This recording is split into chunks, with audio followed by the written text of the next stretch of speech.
God, you gotta love her, don't you? This meeting's being recorded. Hey, welcome everybody. It's Saturday morning, Multifamily Unplugged. Hope that you got your coffee, sitting back and going to enjoy this ride this morning. We've got Carl calling in from Cleveland, and I'm here in Chicago. We've got Javier and Amanda calling in from Seattle. Hey guys, how you doing? Hey, doing great. Good to see everybody this morning. I know it's been months since we've talked, so I'm really been looking forward to today's episode and you guys being on the show. So, before we get to there, a little bit of housekeeping. If you are following us on social media, thank you. If you're not, please reach out and follow us on Instagram and Facebook and LinkedIn and any platform where you spend time or get your relative or relevant content, and like us and love us and help our ratings. YouTube, you'll find a great channel there with tons of back episodes. I think, Carl, right now, I think you and I have about 80 episodes deep just on Saturday morning, sitting out there on YouTube. So we've had a lot of really great guests over the last year. We've done a couple a week and really had fun doing this. So, and one thing, everybody knows that I always bust Carl's chops every Saturday morning, but today I just want to say, man, it's been a great ride. And I actually believe that this week is the week we started this a year ago. So, because we were getting ready for the global summit. So kind of interesting. So I know that you drove out to Cleveland to pick your daughter up, who's been in New York for the last 7 weeks. How'd that trip go, and how was it good to see her? Yeah, it was great. My daughter, my middle daughter, was dancing with the Bolshoi Ballet, the Russian National Ballet in New York City, for weekend programs. So, yeah, she got dropped off with her brother and sister in Cleveland by another family member, and then we drove out to our lake house in Sandusky, Ohio. So we're going to spend the weekend. But yeah, it was really great to see her, and it's good to be here with you guys too. Mike, I'm going to jump off in about 20 minutes. So I'm excited to welcome our guests. And there was another guy. And then the other thing is I want you to remind me. I know your event's coming up pretty quickly, so I want to make a note of that. I know it changed, but when is the date? When are the dates? Yeah, so I'm doing the 3-day multifamily experience in Schaumburg outside of Chicago in September. We moved the date to September 9th, 10th, and 11th. So it'll be a live event. The room only holds 70 people.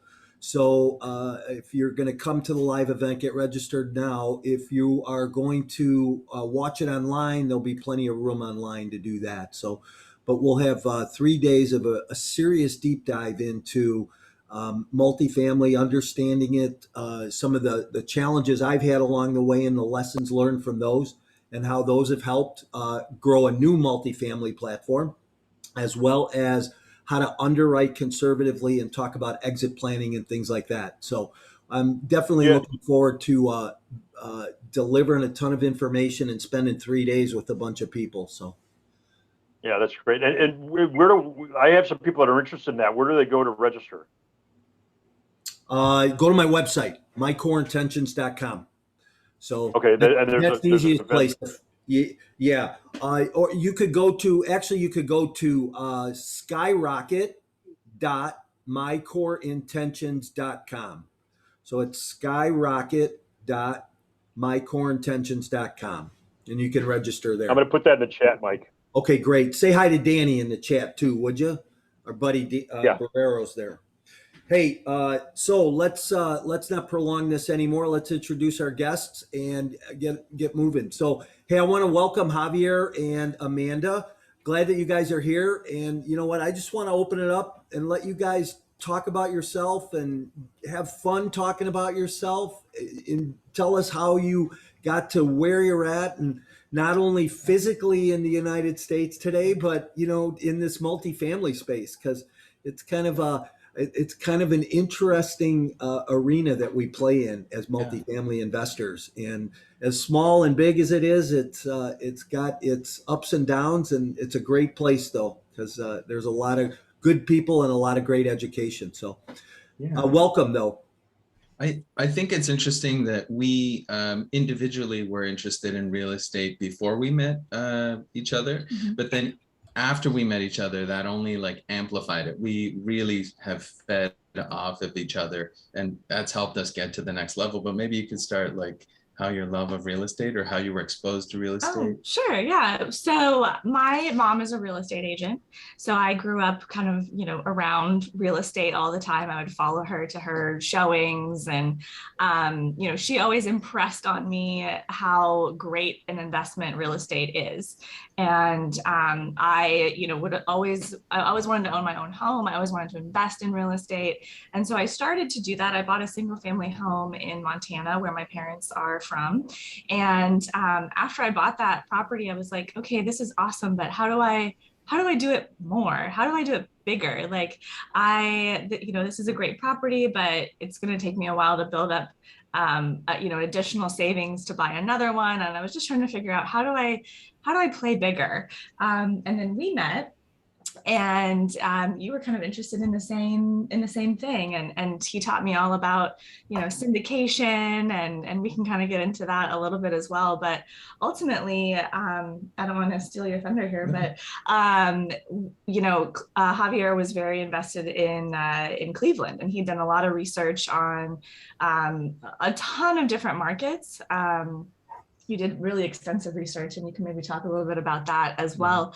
But ultimately kind of decided that Cleveland was where we wanted to invest. And so you started investing there. You bought 2 single family homes. And then ultimately with the pandemic, we were both working from home. We're lucky enough to have jobs that allow us to both work from home. And we decided, let's move to Cleveland. Let's work from home from Cleveland.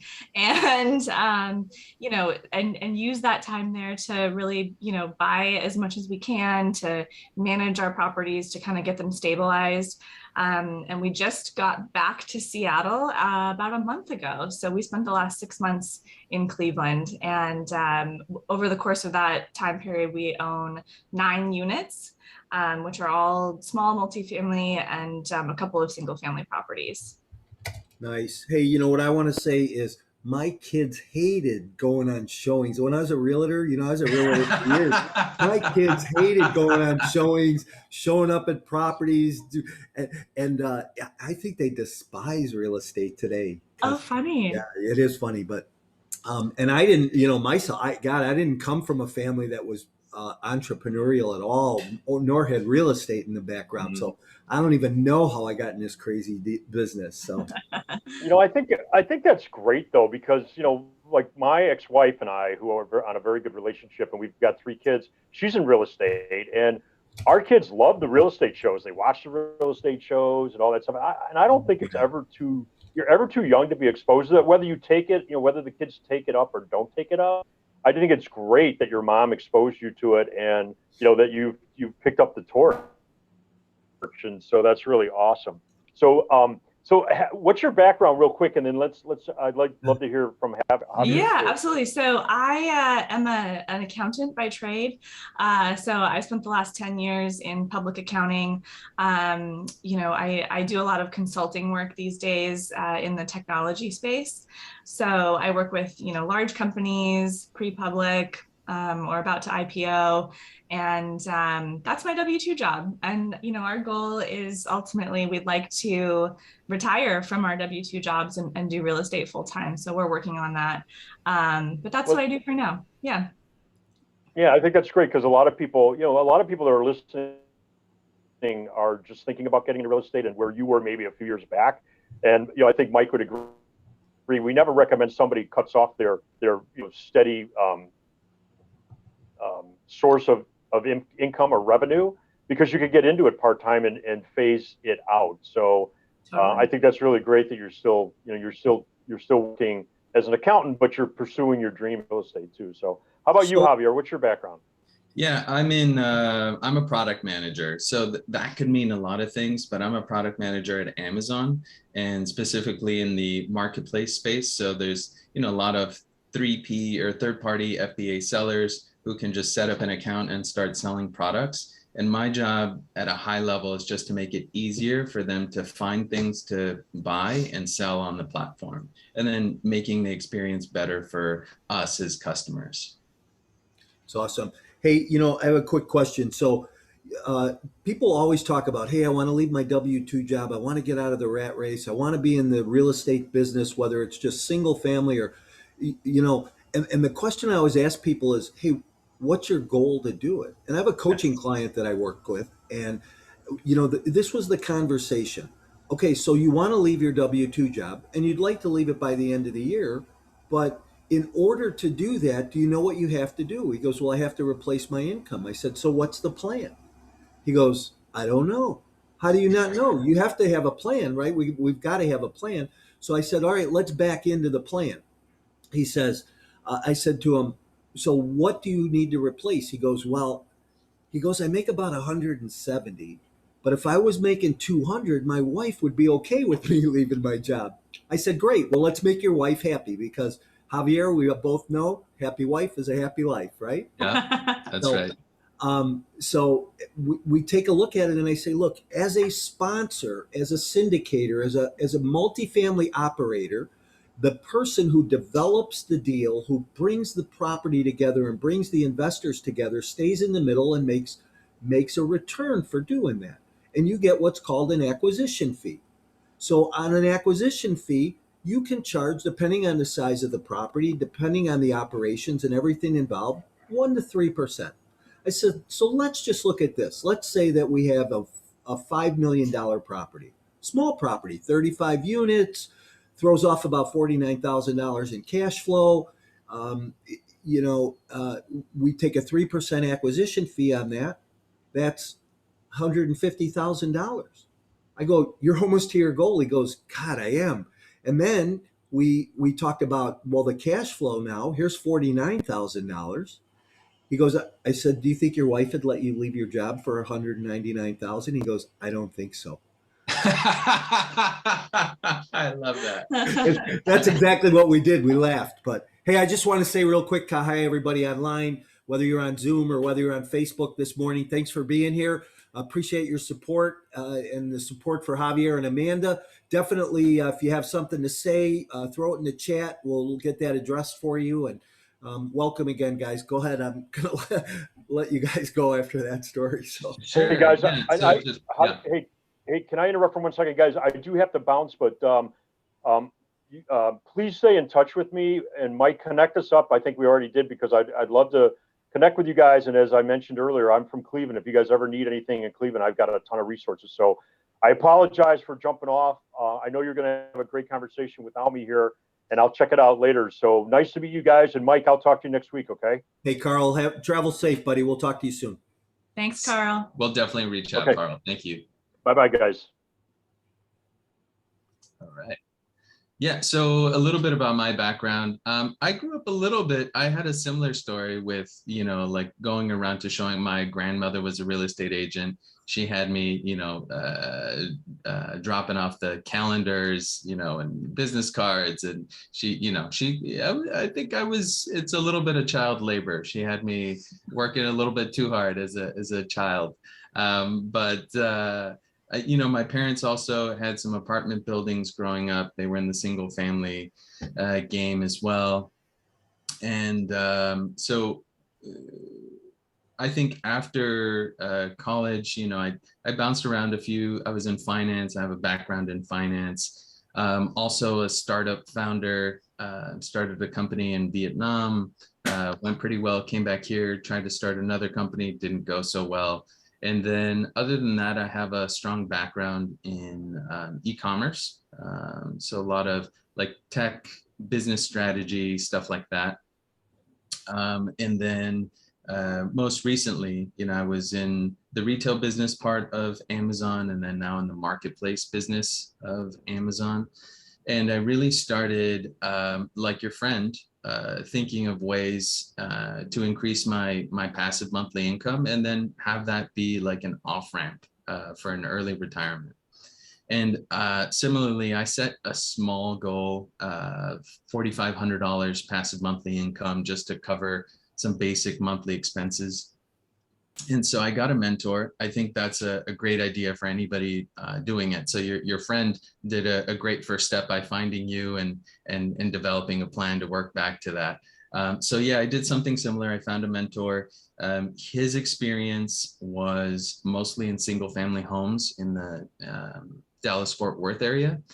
So he taught me, the basics, how to find a home, how to value it, do ARV calculations, how to do rehab calculations. He would walk through step by step, how do you estimate the cost to rehab a kitchen, or, you got familiar with typical expenses, roof repair, tearing down trees, stump removal. Like, you just got to be a familiar thing where I could just look at a house, know the neighborhood it was in, estimate, what it would cost to rehab, if it would be like a flip opportunity or a buy and hold opportunity, stuff like that.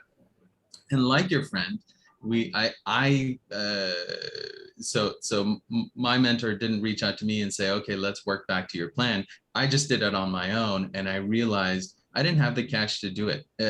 Using that strategy, using single family homes to replace $4,500 of passive monthly income, I didn't have the cash to do it. It would take a lot of money, and it's a lot more work. And so I said, this isn't going to work for me. It happened that later that night, I was on a Bigger Pocket, or I was listening to a Bigger Pockets podcast. There was a waitress in Detroit earning $20,000 a year, and she was able to buy 20 plus units. And now she left her job as a waitress. And I thought, okay, if she can do it, there's something I'm doing wrong. I'm just in the wrong market. And so that night, I probably didn't go to bed until 3 a.m, and I was just looking at different markets. So I took the tools he gave me, just analyzing markets. So I analyzed houses in St. Louis, Birmingham, you name it. I was all over the place: Atlanta, Detroit, Dearborn, like just a bunch of markets all over the US. And that night I did check a few properties in Cleveland, just bookmarked it. They were good cash flowing properties. I did notice that they were a lot older, 1900 build, 1890 build, 1920s. So I thought that was interesting. I'd never seen that before. Most things in Dallas Fort Worth that I was familiar with were like 70s, 80s, maybe 60s, the really older stuff. So that's how I got started. I booked, before I get to booked a flight, I was in a mastermind, and I told them, hey, I'm really interested in the Cleveland market. I think the rent to purchase price ratio is super high, good opportunities to cash flow. I was in touch at that point with some real estate agents. And they said, okay, so when are you going? And this is probably like June, July of last year, like deep in hardcore pandemic. And I said, I'm not going to go there. We're in the middle of a pandemic. And they said, okay, well, you're just not, you're not committed. You don't really want it. And I said, no, I want it. And they said, okay, well, prove it. And so then I booked a flight. Love that. Prove it. Yeah, prove it.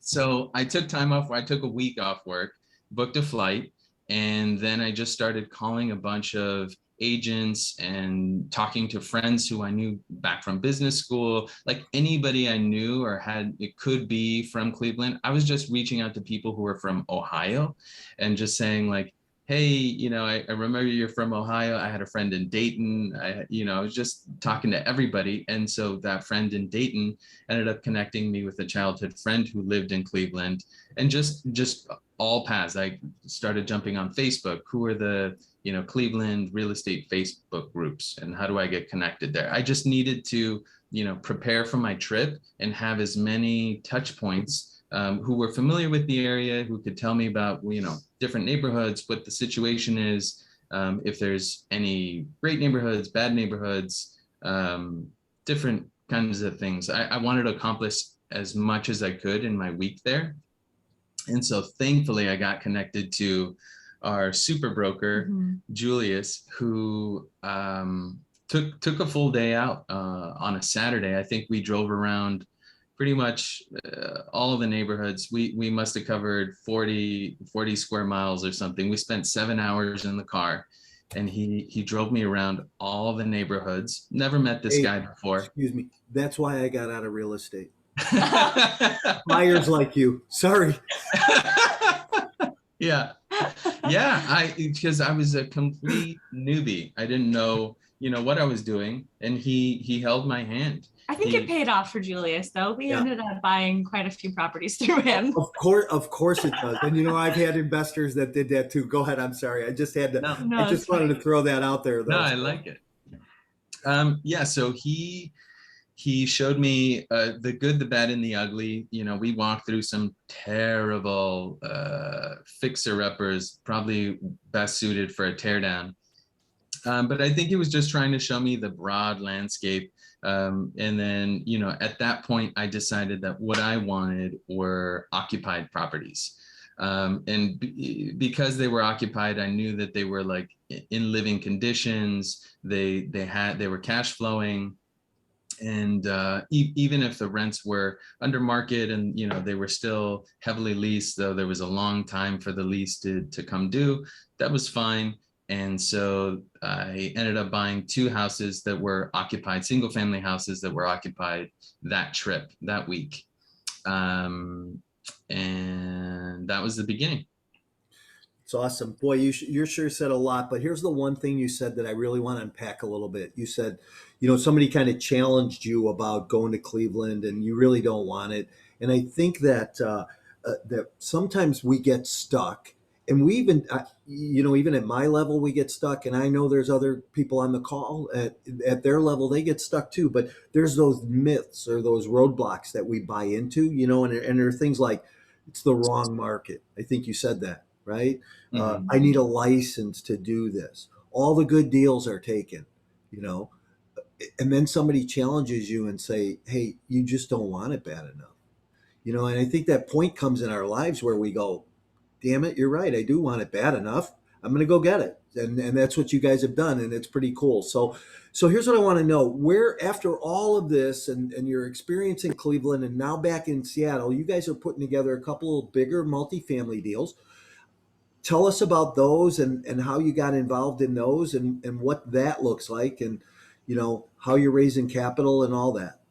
Yeah. Maybe the best transition to that is to talk about, how we were in multifamily or small multifamily, the transition we made, Mm-hmm. and then our mentor. Really, that was the big inflection point. Yeah, well, we moved to Cleveland with the intention of managing these properties ourselves while we were there, and we got underwater very quickly. We had properties scattered throughout Cleveland. They all needed some level of repair.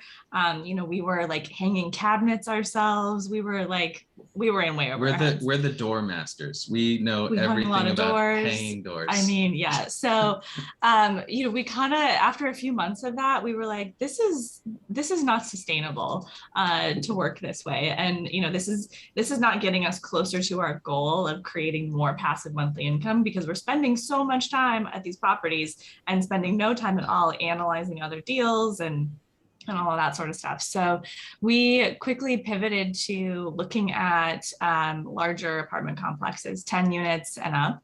And along with that, we had to understand, well, what are the strategies to purchase those kinds of properties? Is it do we want to joint venture with somebody? Do we want to syndicate? We did a lot of education around those different types of, legal structures and how you purchase those kinds of assets. And we were really lucky to get connected with another mastermind group and another mentor who owns 2,500 units and is actively purchasing a lot of deals this year. And he saw, what we were doing and invited us to participate in an upcoming deal that they're working on to raise a small portion of capital for that deal. So we will get to be GPs in that deal or general partners, and we will also we'll put in some of our own money as well as limited partners. So we'll get to see both sides of that. So we're really excited about that. And then through that mastermind group as well, there's another guy who's got like 4 deals going on. He's Yeah. going gangbusters right now. And In he, different markets as well. in different markets, yeah, South Carolina, Pennsylvania, Virginia, and he's also invited us to raise some capital for those deals as well. So we're really excited about that, and I think it's a great way to make that transition from the small multifamily into the larger, more scalable, more sustainable. I think ultimately, that's what we need to do in order to get to our goal of retiring. Yeah. Yeah. That's awesome. So talk about raising capital a little bit. And real quick, I just want to say, if anybody who's on Facebook or on Zoom this morning, if you have a question or you want to talk to Javier or Amanda about anything, please throw it in the chat. But talk about raising private capital, right? Because it seems to be the hot topic these days. There's 30-day challenges going on. I'm in one right now with my 2 partners. And what I want to know, does this constitute as my going live today? I hope so, because we're on Facebook, so we're going to talk about it. So, but it's the hot topic today. There's so much. There is so much to raising capital. I think one of the first things you want to do just to get started is start before you have a deal.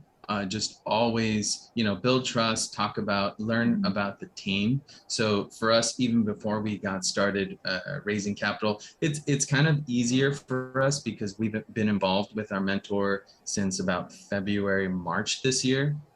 So we got to learn. I think he has executed maybe 3 or 4 deals since then, and this is going to be his 5th deal, so our 5th deal that we're working together on. But we understand very clearly, who his team is. It's been the same team in every one of those deals. So they're great at underwriting. They're very conservative underwriters, great asset managers. They've completed I think that's 9 full cycle deals. So they have a lot of experience. We know who they are. We can tell their story very well. And then what we add to that is our understanding of the market and those deals. So, we try not all of our potential investors have the same level of sophistication. Some of them just need very high level terms. What is the cash on cash, or maybe their target is IRR, or maybe for some it's like a long-term appreciation. Maybe they don't need day one cash flowing deals. I mean, a lot of investors need different things. And so what we've done is kind of one of the early things we did is we just told everybody, like, hey, this is who we are. We're making a transition from small multifamily to large multifamily. Here's who we're involved with, and this is what their track record is. And then from there, we just learn our investors what their goals are. And then we go from there. Yeah. I think it's really important. You just said it, a couple of coaching clients have said, well, I don't know who to talk to. I said, talk to everybody, because you don't know. And I think that the most underused question that any of us use is, who else do you know? Right? Because Amanda, you might not be interested, but your cousin might be, or your mom, or somebody else. So who else do you know? And I think that we, sometimes forget to ask for that referral, because this is a relationship referral business. So go ahead, Amanda. I'm sorry. Absolutely. Yeah, no, I think that's such a good point, Mike. And I think I'm always surprised when I talk about real estate, who else is also interested. And like on the Zoom today, I see Charles and Alyssa, who I know personally. And I'm like, hey, that's awesome. I didn't know you guys were into real estate. So, I think that those types of connections exist. You just have to, be comfortable kind of putting yourself out there a little bit and being willing to talk about what you're doing. And, not everyone's going to be interested, but at the end of the day, like, real estate is an awesome investment. And I think a lot of people know that. And, people want to get involved at different levels. Maybe they want to be a passive investor. Maybe they want to take the reins and do it themselves and be the one handling tenants and toilets and all that kind of stuff. But I think, I love just talking about it. I think it's one of my favorite subjects to talk about. So the more you talk about it, the more you'll find those connections. Yeah. And one of the reasons I love doing these podcasts is because we can provide so much information for other people, right? And get our knowledge out there. And I'm always a proponent of the fact that, hey, you got to give away to get more. So I learn from you guys, I learn from other people around me. And the whole property management thing, I think there's a whole school in just that, right? How to do property management, how to do asset management, the difference between the two, how effective you can be in those. And it's the delivery of the service to the owner and the tenant that is so critically important. So um, it's an interesting. I'm actually going to do a boot camp, a 1-day boot camp in September, I think, on it. So Got it. Awesome. Yeah, I think that was one of the great lessons we learned from doing property management firsthand is the attention to detail, how impactful you are. So in the short time that we've been landlords and were landlords, we did get to, screen tenants, fill tenants. We've actually evicted a tenant, unfortunately, that we inherited. So we've done a lot of the traditional parts of property management. And so I think we understand firsthand. We've been dealing with tenants firsthand. We understand the importance and the difference that it can make, or a good property manager can make versus a okay property manager. yeah.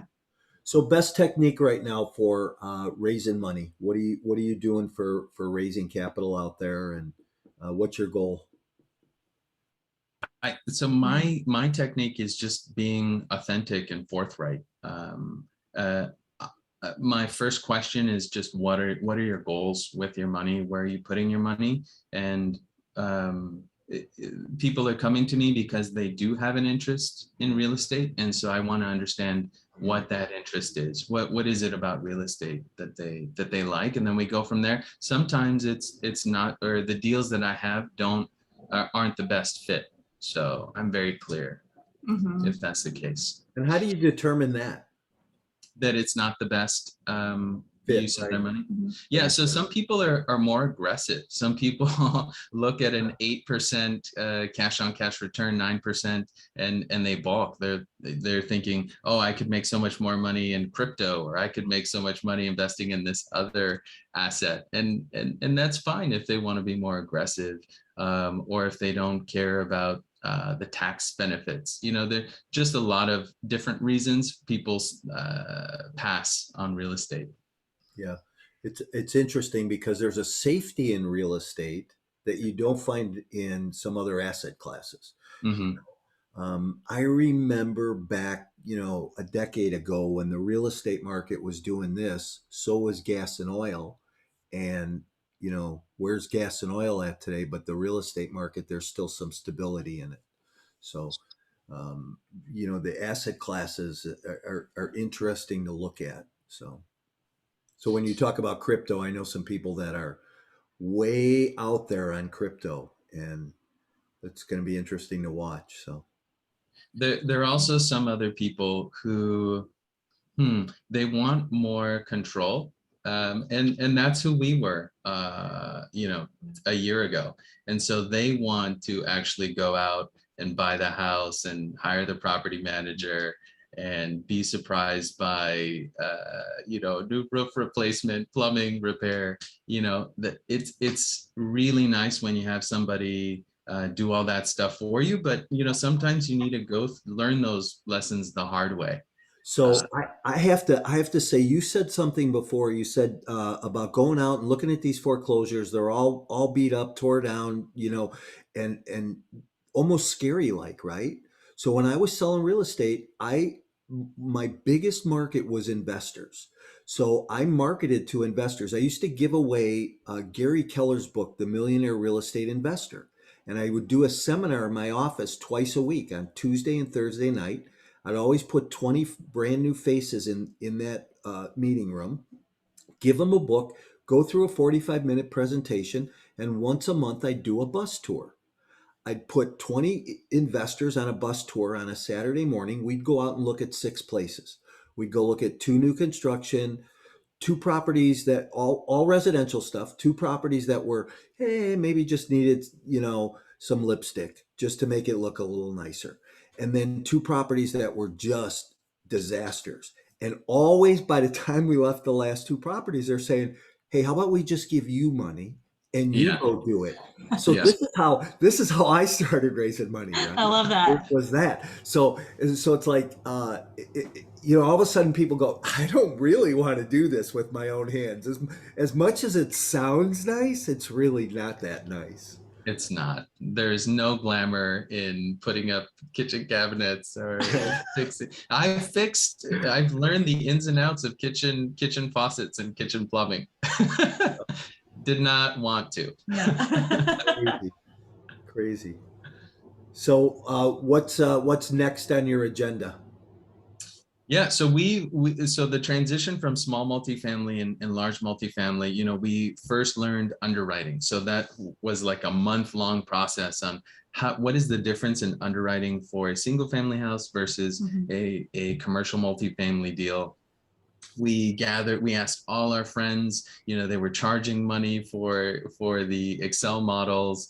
We thankfully got a hold of a few models, and then one of them from our mentor, which ended up being the best model. And so then we just started practicing underwriting.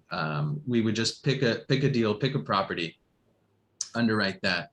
And then through the mastermind, we started understanding, what are the due diligence, so like legal due diligence, financial due diligence, how to chat with brokers and ask for T12 rent roll, T3, T9, and so we just learned how to manage those conversations. And then our first goal was to go direct to seller on a few things. Again, the control. We wanted to do everything because we didn't really know what part of the deal we wanted to do.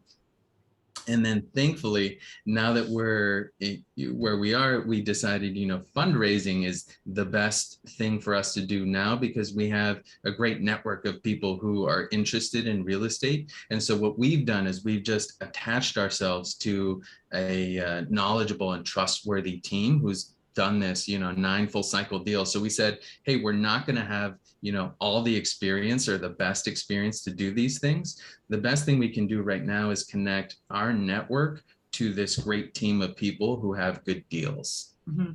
Yeah. Good. Yeah. And I think as part of that, we're going to get a lot of experience on both sides as a passive investor and understanding that experience and what that looks like, as well as getting to be GPs in the deal as well. We'll get to, I think more than anything, like it's going to be nice to get paid, but really it's the experience that we're after. And as we think about, where we go from there, sourcing our own deals and potentially putting our own deals together, I think that experience is going to be invaluable. Yeah, absolutely. That hands-on thing, right? Just like hanging cabinets or going out and touring properties. It's all that hands-on thing. And that's where we get that experience from. So I really believe that this is a relationship business and you have to be meeting people every day. So, what's your best source of meeting new people, of building those relationships? How do you guys go about that? And do you have a goal around that for yourself? Mm-hmm. Yeah, it's hard. Sometimes we're looking at specific deals. So we have, a deal in Ohio, we have other deals in Virginia, and, it's trying to think about who do I know who might be interested in this deal. So they are different deals and they have different benefits. There are also different markets. Sometimes investors are interested in specific markets. Sometimes they're not. Sometimes it's just the return. And so it's hard for me.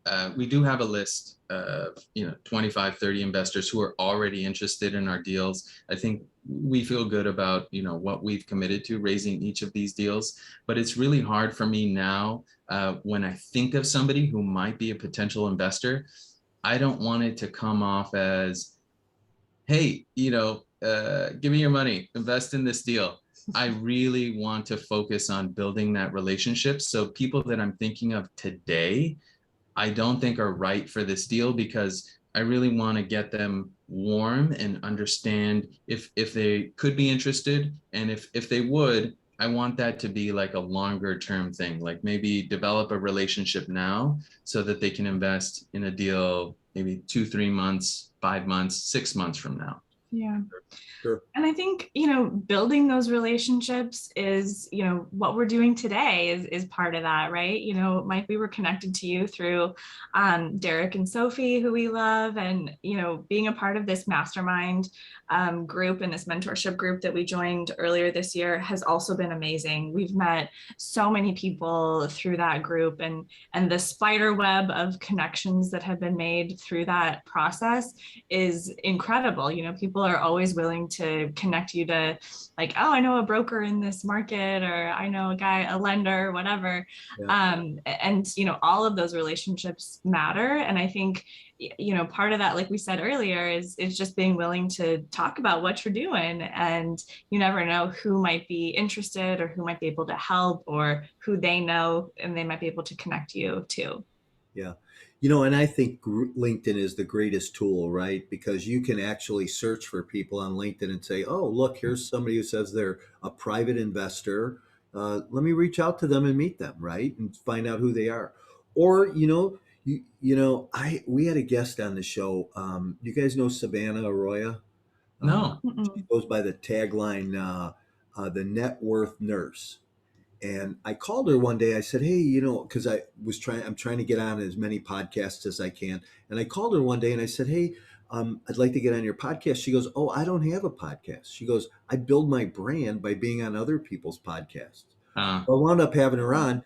But, the point behind that is there's other tools and techniques, right? Because as we come to an end here, I'm going to have you guys tell people how they can get a hold of you. And this is going to sit out there on the shelf forever, and somebody will stumble across it and listen to it, and you might get a phone call a year from now from somebody, right? So I think we're building relationships not only on a one-on-one basis with each other, but in our delivery and where we show up in the world, right?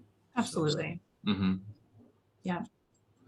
So what would be some last thoughts that you would want to leave with the listeners today? There's been a number of people on and off Facebook this morning. It's been a busy morning here. I'm watching the numbers and people on Zoom, and it's great. So, what would be some thoughts that you would want to leave some listeners with this morning?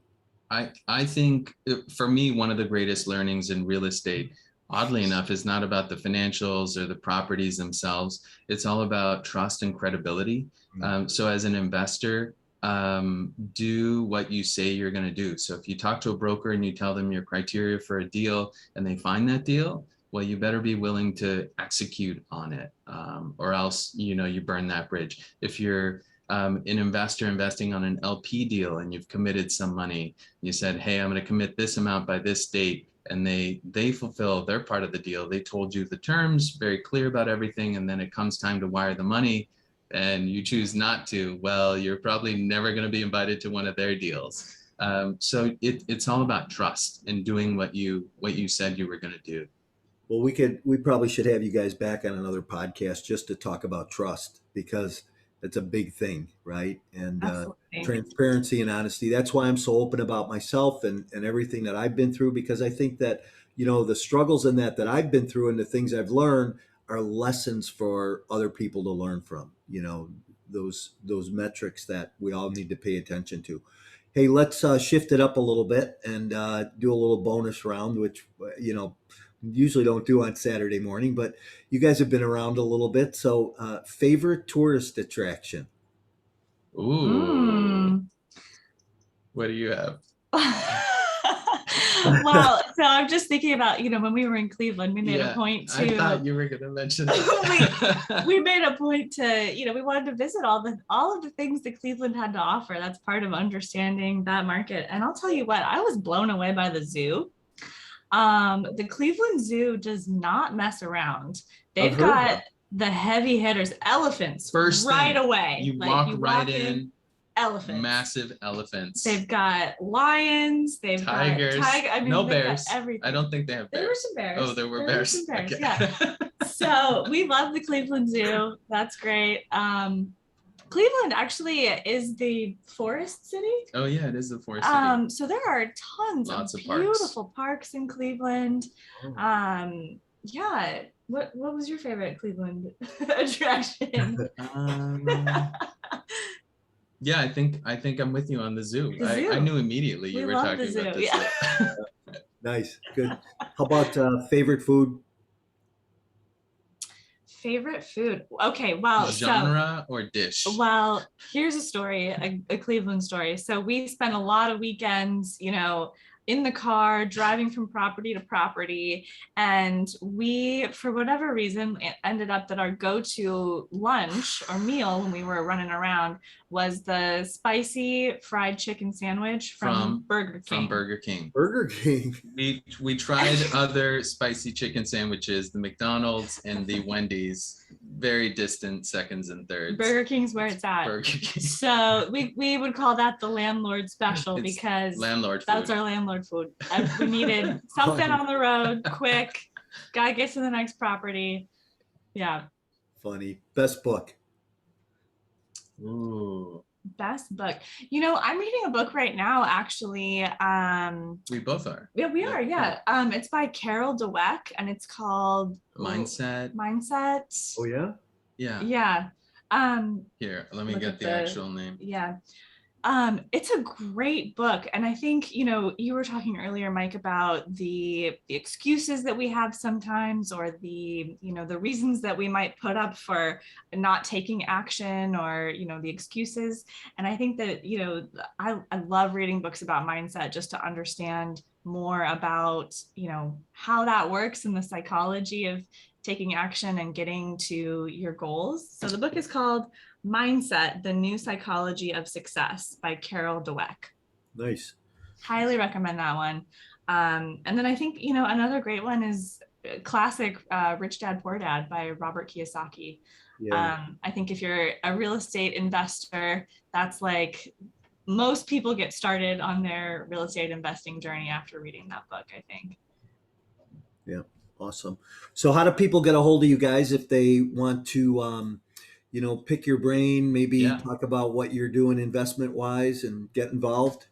Yeah, we're working on our website, so that should be coming up in the next month or so. But for now, I'd like for people to reach out directly to me. So my cell phone is 773-495-1747. Text, call, and leave a message if I'm not able to answer. Well, that's hitting it home for people because most people don't leave their cell phone number. So good for you. And I think that you probably get a couple of phone calls. I want to thank you guys for being here this morning. It's been a blast. Good to see you again. Let's not wait so long to touch base again or say hi. I want to thank everybody who was on Facebook this morning or on Zoom this morning. Thanks for being here. If I can answer any questions for anybody, don't hesitate. Remember, shameless plug, I have an event coming up in September. We moved the event from August to September 9th, 10th, and 11th. That'll be at the Schaumburg Marriott. It'll be a 3-day deep dive into multifamily. It's skyrocket your cash flow to long-term wealth. Thanks for being here, guys. Look forward to seeing everybody next week. Have a great weekend. Thank you. Bye. Thank you so much.